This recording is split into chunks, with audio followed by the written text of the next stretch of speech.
Bienvenue encore sur Clan de cœur par la parole. Si tu n'étais pas encore abonné, abonne-toi et surtout partage la vidéo. Partage à un frère, à une sœur. Tu n'as pas idée, ça peut faire du bien à quelqu'un qui est en souffrance mais dont tu n'es pas au courant. Dans la vidéo de présentation de Clan de cœur par la parole, j'avais dit qu'on allait travailler sur différents types de blessures. Et j'avais essayé de citer, mais je ne les avais pas tous cités. Donc aujourd'hui, je vais vous citer les différents types de blessures les plus connues.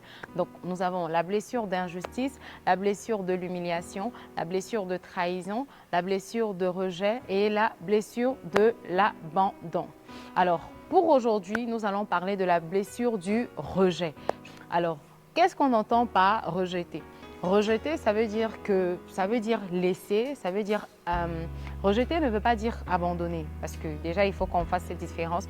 Il y a beaucoup de personnes qui pensent que rejeter veut dire abandonner. Non, non, abandonner c'est laisser quelque chose ou laisser quelqu'un pour autre chose. Alors que rejeter, c'est que tu ne veux pas de la personne. Donc rejeter, en fait, c'est exclure, c'est mettre de côté carrément, c'est-à-dire tu ne veux carrément pas. Alors que abandonner, c'est je te laisse en fait, je te laisse pour quelqu'un d'autre, je te laisse pour autre chose, je te laisse. Et maintenant, généralement, la personne qui est rejetée ou alors les personnes, généralement, quand quelqu'un est rejeté, généralement, on utilise l'expression « je ne veux pas », alors que pour abandonner, généralement, c'est l'expression « je ne peux pas ». Donc, j'espère que cette différence est déjà mise. Voilà. Comme je le disais, en fait, le fait d'être rejeté, en fait, c'est le fait de se sentir exclu, en fait. C'est le fait de se sentir être mis à part, d'être écarté, d'avoir été éloigné, en fait. C'est ce que veut dire rejet ou bien rejeté, etc. Et donc, dans le cas, quand on parle de blessure de rejet, ça veut dire qu'on parle de quelqu'un qui a l'impression ou qui a le sentiment, en fait, de ne pas être aimé, de ne pas être accepté, qui a le sentiment d'être mis à l'écart, qui a le sentiment d'être exclu d'un groupe précis, d'une famille, d'une dénomination, etc. Mais c'est dans ce sens-là. Et donc, tout de suite, je vais énumérer certaines causes de rejet. Alors, comme cause de rejet, on a différentes causes. Donc, ce que je vais citer, elles ne sont pas exclusives, mais c'est les causes les plus fréquentes. Donc, premièrement, on a des enfants non désirés. Ouais. Donc, par exemple, tes parents étaient plus jeunes, ils t'ont eu et le père ne voulait pas de la grossesse, la maman même en question, elle ne voulait pas de la grossesse, donc tu étais un enfant, excuse l'expression, non désiré. Donc les parents ne te voulaient pas et ça a créé beaucoup de problèmes. Donc dès lors, en fait, depuis le ventre de ta mère, tu as ce sentiment de rejet. Dès lors, depuis le ventre de ta mère, tu te sens en fait rejeté parce que il ne voulait pas de la grossesse, il ne voulait pas de toi. Et ça va même plus loin. Des fois, après la naissance, quand tu nais, les parents en question, en fait, ne te donnent pas d'affection, ne te donne pas d'amour malgré tout ce que tu peux faire en fait pour avoir leur amour. Deuxième cas, sont des enfants qui sont nés mais qui n'étaient pas le sexe désiré.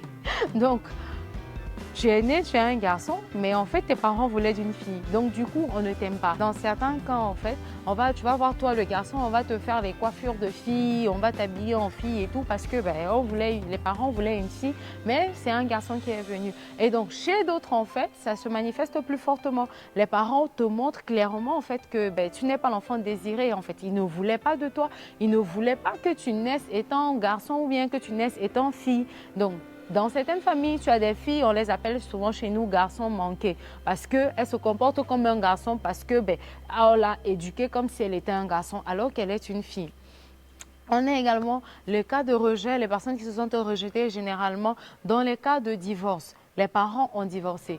Donc, l'enfant, généralement, dans les cas de divorce comme ça, l'enfant se sent effectivement rejeté. Il a l'impression en fait que les parents ne l'aiment pas. Il a l'impression qu'il y a une préférence en fait, tu vois. Donc, il ne sait pas, il va aller chez maman, il va aller chez papa. Il a l'impression que, chez certains même, ils ont l'impression que le divorce des parents, c'est à cause d'eux en fait. Donc, ils ne se sentent pas aimés, ils ne se sentent pas acceptés. Il y a différents cas encore. Il y a chez certains cas encore, on a des enfants, c'est la société, c'est l'environnement. C'est l'environnement en fait. Donc, parce que par exemple en classe, à l'école, tu voulais être parmi un groupe d'amis et puis les amis là ne voulaient pas de toi. Un coup, depuis toute petite en fait, tu as ce sentiment de tu n'es pas accepté parce que c'était leur clan, c'était leur groupe et puis tu voulais être avec eux mais ils ont dit non, non, non, on ne veut pas de toi. Et d'un coup en fait, sentiment de rejet s'est installé. Et il y en a aussi, c'est la famille.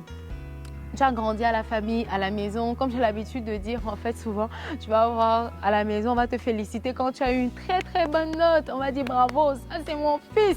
Si tu es un garçon, le papa va dire, ça c'est mon digne fils. Mais le jour où tu amènes un 0 à la maison, toi-même, tu sais ce qui t'attend.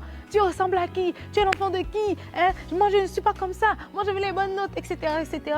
Et il y a ça. Donc ça crée déjà un sentiment de non-acceptance parce que tu as l'impression que on ne t'accepte pas pour qui tu es réellement, tu vois.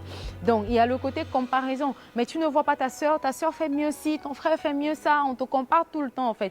Tout le temps, on te compare. Et on ne te laisse pas être la personne telle que tu es. Les personnes sont impatients. Par exemple, quand tu vas vouloir faire quelque chose et puis le parent va te crier dessus. Surtout nos mamans africaines, là. Big love sur vous, mais vous nous avez un peu traumatisés, les vieilles.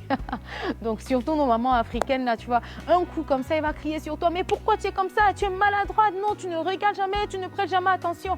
Donc, la maman fait la remarque. C'est parce qu'elle t'aime, parce qu'elle veut que tu t'améliores. Sauf que chez toi, en fait, tu le captes en une sensation de « elle ne m'aime pas tout le temps, c'est toujours moi, etc. etc. » Surtout si vous êtes plusieurs, en fait, et que si vous êtes plusieurs enfants ou mélangés avec des cousins et tout, et qu'il y en a qui font mieux, etc. etc. Donc, en fait, c'est ça, c'est les différentes causes que je peux essayer d'énumérer. Donc, chacun va essayer de regarder de son côté quelles sont les choses qui font en sorte qu'ils se sentent exclus, en fait, qu'ils ne se sentent pas aimés. Donc, il y a la comparaison, il y a l'impatience des parents, il y a le divorce des parents, il y a le fait de ne pas avoir été accepté. Il y en a même quand ils vont venir dans les groupes, à l'église, par exemple, il veut s'insérer dans un groupe, mais on lui dit non, par exemple, on n'a pas besoin de toi pour le moment.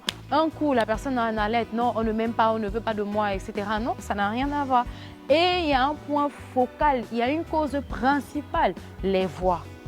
Ouais, ça, c'est un sérieux problème. On fera une vidéo spéciale pour parler des voix qu'on entend. Donc, il y en a, c'est que tu ne te sens pas rejeté. Hein. C'est-à-dire qu'on a juste posé une simple action à ton endroit. Et tu entends à l'intérieur de toi cette voix qui te parle. Non, elle ne t'aime pas. Si elle t'aimait, elle n'allait pas te faire ci. S'il t'aimait, il n'allait pas se comporter comme ça. S'il faisait, on ne t'aime pas. D'ailleurs, retire-toi, mets-toi de côté, etc., etc. Tu vois, en fait, il y a des voix qui te parlent. On ne t'aime pas, personne ne t'aime. Tu es seul au monde, personne ne t'accepte. Et pourtant, c'est faux. Il y a des gens qui t'aiment. Vous voyez un peu? Donc, ça, c'est les différentes causes que je peux énumérer à mon niveau, qui sont des causes de rejet. Et comme je l'ai dit, la liste, elle n'est pas exhaustive. Donc, il y a d'autres causes, il y a d'autres éléments. Et donc, une des particularités, en fait, des personnes qui se sentent des personnes qui ont ce sentiment de rejet ou qui ont la blessure de rejet, vous allez voir que ce sont des personnes très effacées. Ce sont des personnes, vous êtes en groupe comme ça, mais tu as l'impression que la personne n'est pas là. Et à la fin, même, par exemple, si vous êtes en classe et à la fin, quand vous sortez, tu dis, hé, donc tu étais là. En fait, tu es étonné que, mais tu étais là parce que la personne ne se montre pas, en fait. Et d'après Lise Bourbon, elle dit, en fait, que ces personnes, en fait, ils ont un comportement fuyant. Donc, même physiquement, en fait, ça se voit qu'ils sont fuyants. C'est-à-dire que ça, ce n'est même pas dans la discussion, hein, mais juste morphologiquement, tu peux décrire, en fait, une personne qui souffre de la blessure de rejet. Et donc, c'est un peu ça. Et donc, les personnes qui souffrent de rejet, comme je l'ai dit tantôt, sont des personnes, même tu auras l'impression qu'elles sont introverties. Non, non, elles ne sont pas introverties. C'est effectivement parce qu'elles souffrent du sentiment de non-acceptance. Tu vois, blessure de rejet est encore égale à blessure de non-acceptance. Tu vois un peu. En tout cas, je continue une prochaine fois dans une prochaine vidéo. En attendant, fais déjà le check-up pour voir si tu te retrouves dans les causes. Et la prochaine vidéo, à partir de la prochaine vidéo, tu pourras savoir c'est quoi la solution pour sortir de ce sentiment de rejet. Alors, n'oublie pas de partager, n'oublie pas de liker et surtout de t'abonner. Alors, à très bientôt. Peace.